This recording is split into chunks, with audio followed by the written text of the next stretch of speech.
Brock, would you talk about, because we want to try to really encourage. I get so it's it's it's kind of depressing in a way when you hear all this negativity about it, how expensive it is, and people can't buy their first homes, and we're all priced out, and the Gen Zs and the younger Gen Xers are all bummed out.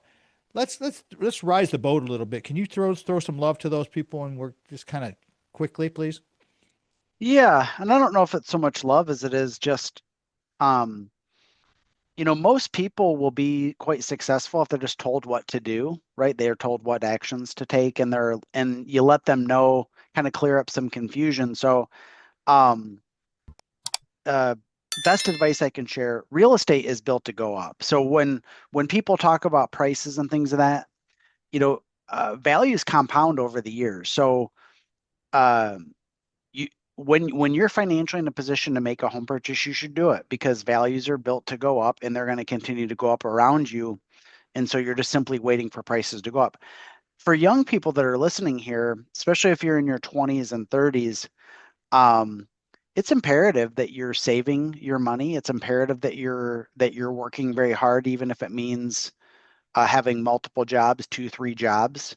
Um, I think one thing that's happened over the last 20 years that's been a mistake is that parents have not encouraged their children to get full-time jobs right at 18 or 19 years of age. But you have to work full-time, you have to save, and you need to buy that first home as soon as you're able to. So the truth of it is 20 or 30 years ago when I was in your shoes, we all complained about different things. Right, but we can all complain about how things cost more, but that's the way the world works. I mean, my first full-time job paid $5.25 an hour.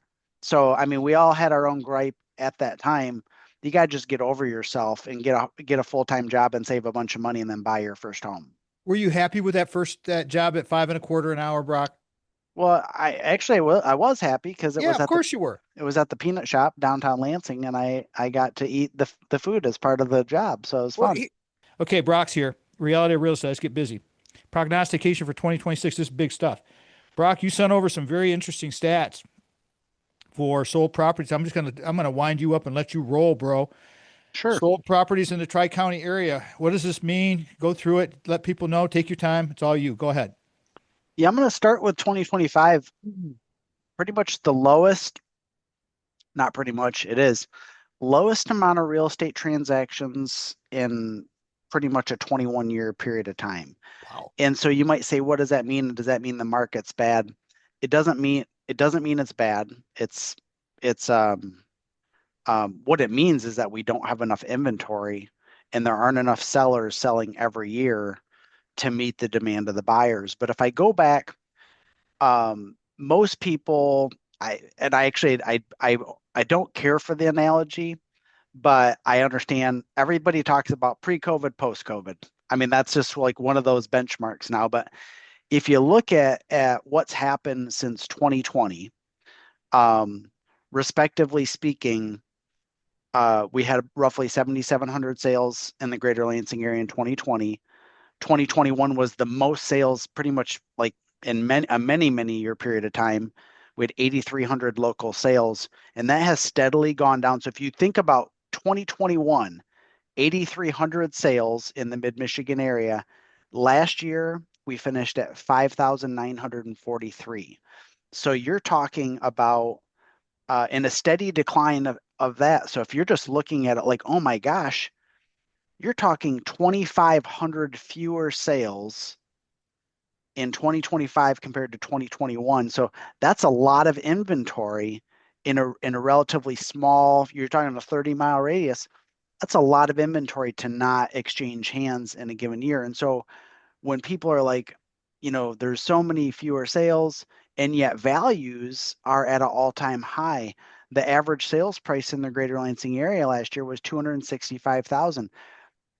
In 2020, Tom, the average sale price in the greater Lansing area was $189,467. So you're talking about a change in the averages in a 5-year period of time. You're talking a $70,000 difference in the average sale price, right? That's what a diminished inventory will do. When you have extremely low inventory and you still have consistent buyer demand, you're going to get systematic compound interest. So, and by the way, guys, we still have the same supply issues. So, for those of you who are delaying moving, when I share with you the inventory levels that we have don't support value stagnation. That's what I mean. When you have low inventory of anything, values will continue to climb and climb and climb.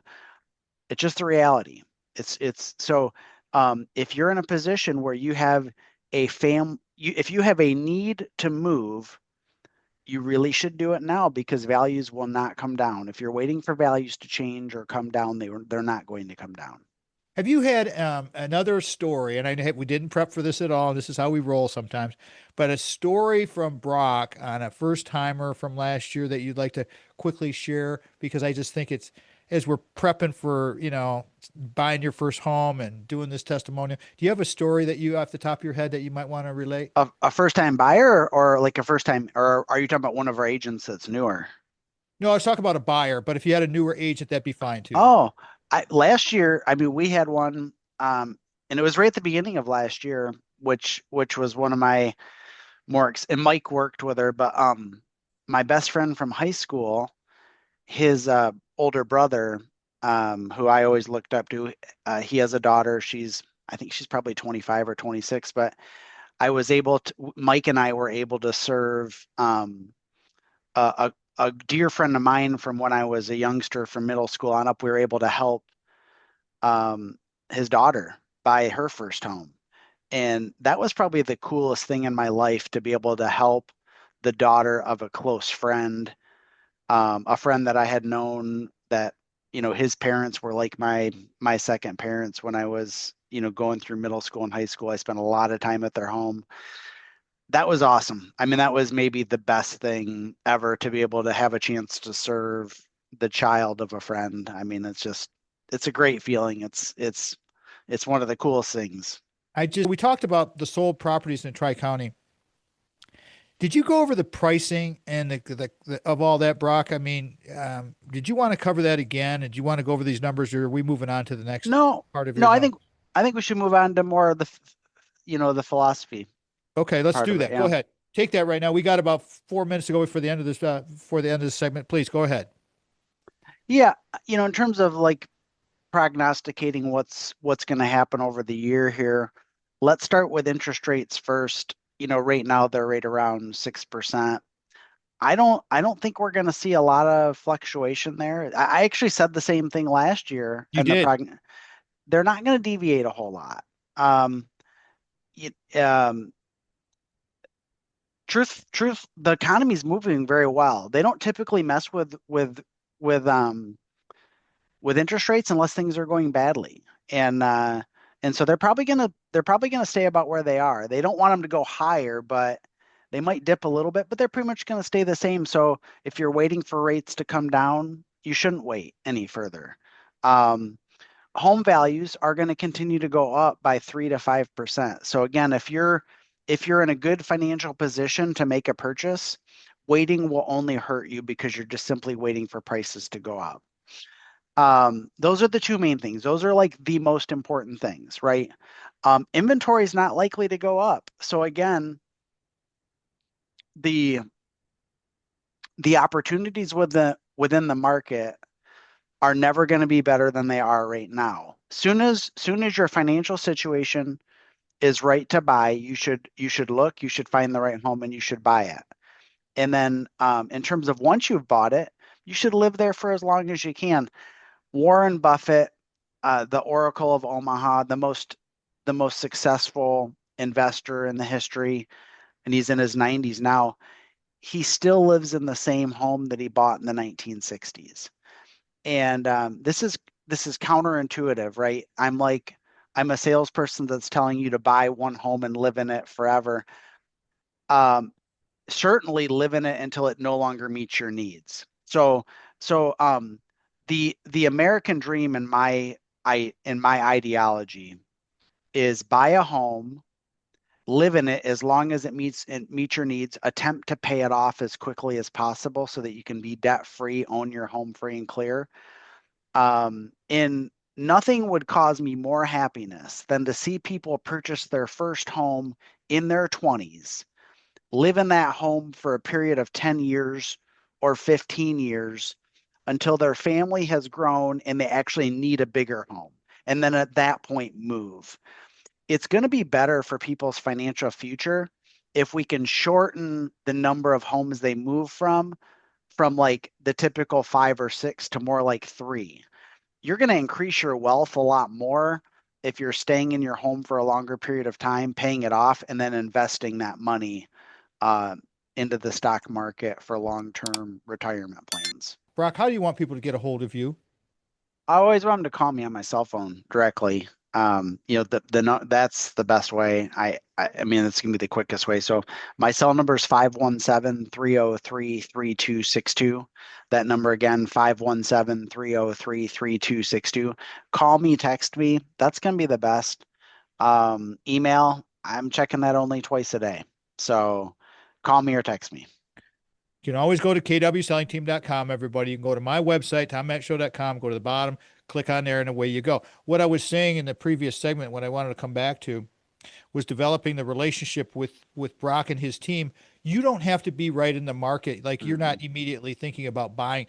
As a matter of fact, I would advise you, and I'm sure Brock will, he will back me up on this as well, that they would like to meet you maybe 2 years ahead of time and just establish that relationship and say, hey, I'm thinking I'm renting right now and I like living in mid Michigan, or I'm thinking about going out to Bath, or I'm thinking about going out to Leslie or something like that.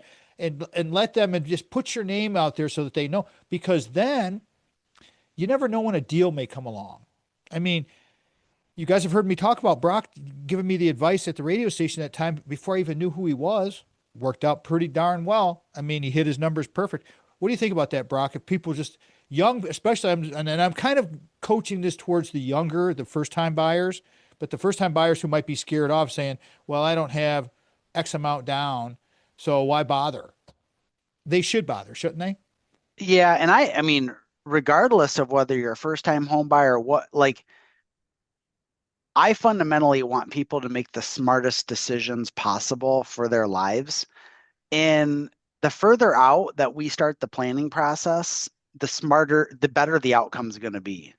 So even if you're a 20-year-old that's working their way up to like buy their first home by 24, hey, great. I'd love to be in communication for 4 years prior to, I mean, I can really help to make that awesome, right?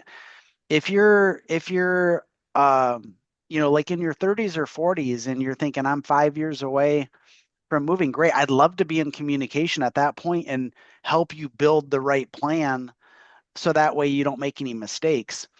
um, Nobody retires, like nobody decides, oh, I'm going to retire next year, and then they retire next year. It takes a lot of time to plan and do the right things to lead up to these big decisions. I'd love to be consulting like way in advance. So the thing that leaves me with a lot of heartburn about the real estate profession is a lot of people view it as strictly a sales role, right? And but the reality is I know more about money and investing and smart decision making than a lot of people. I can really help to make sure that you're not making mistakes in your life. My job is not really to sell you a home or to sell your home. My job is actually to help you retire well and to retire wealthy and to retire financially independent. So, you know, do us both a great service and get me involved in the process as quickly as possible. It costs nothing until we have a transaction. I cost nothing. I will spend whatever amount of time is necessary to help you get that great outcome. One thing that I dislike about my job is when somebody calls me in and I have to help them, but they've done a lot of damage to themselves, and so they don't get they don't they're selling for the wrong reasons because they made a lot of mistakes. I like to help people transact because they're making a lot of money and having a lot of exciting things happen, right? I like the good transactions better. I want to go, and we got about 6 minutes to go before the end of the show here, and talk about these your expert commentary on the rate changes and what happened. Because now that you have this, we have a metric that you can look at you can make your judgment call. And it's very interesting, some of the notes that you wrote down here. So would you take the next few minutes to talk about from 2020 to 2025, what the heck was going on and Brock's reasoning behind all of this? Yeah, well, in for those of you who are angry that home prices have gone up so much in a 5-year period of time, you can be angry at the fact that we had interest rates at 2 and 3%. That's the thing to be angry about.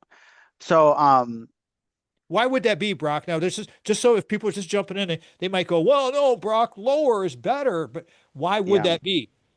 Well, so I understand why it was done, and it was probably the right decisions, but COVID really was disruptive, and the government didn't want to see a recession. And so they said, we're going to manipulate interest rates.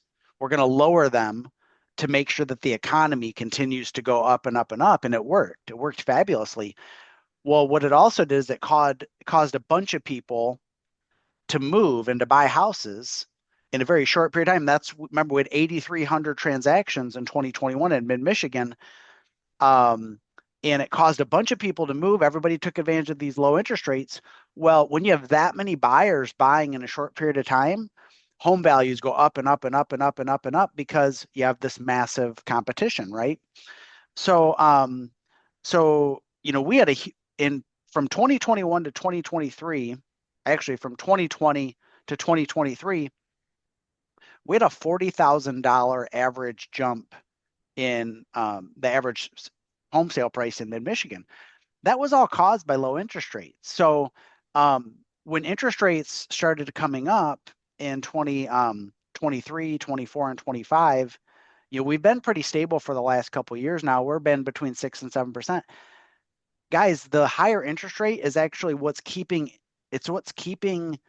real estate values from going up an even higher amount. So, you know, I'm not the bringer. I'm bringing factual data, right? Um, we really we're having the wrong conversation. The wrong conversation is interest rates and home values. The right conversation is acknowledging that compound interest happens in every single thing that involves numbers and money. And the right conversation is how do you adjust your how do you adjust your lifestyle to account for the fact that you need to save more money, right? And you alluded to it earlier, not eating out every day, not buying coffee every day. When I was a young person, I worked two jobs. I worked during the day and I worked at night because I was trying to save money, right? There have been times in my life where I worked 80 hours a week in order to accumulate more money. I'm not doing that now. I'm working 40 to 50 hours a week now because I've built a life that meets my needs, that allows me to save, right? But when you're young, there's nothing wrong with working 70 to 90 hours a week. You got to grind to get ahead of the game, right? So if you're in your 20s and 30s right now, you should be focused on earning a lot of money and saving a lot of money, and you should quit buying coffee and eating out. Brock Fletcher's the king. I mean, we can't do the show without him. He's been a sponsor. He's loyal to us. He's fantastic. He's helped us so much with our real estate. And I'm telling you, if you want to be successful in your retirement zone, whatever age you are at, real estate's the key. It really is. Successful retirement zone involves real estate. Reality Real Estate Prognostication for 2026. I'm Papa Tom. Thank you so much for doing what you do, subscribing to the program, YouTube, TikTok, all that good stuff, everybody. Thank you so much. Peace out. Love y'all.